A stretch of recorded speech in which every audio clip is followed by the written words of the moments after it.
Hello mga kamandin, kamusta kayo ngayon? Ngayong araw is maglilinis tayo ng exhaust gas economizer. Ano ba ang exhaust gas economizer?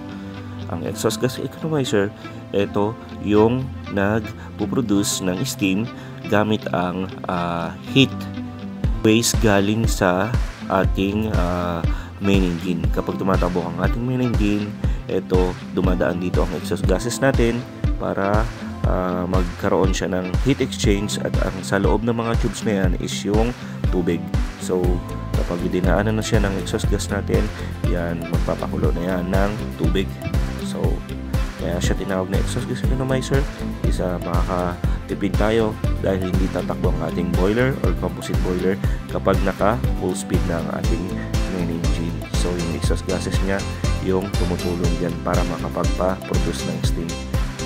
So ayan, nililinis natin ang mga tubes kasi puro carbon yan.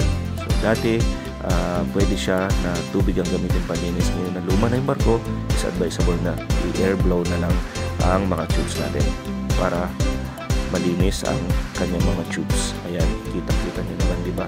Ayan o, puro carbon, diba?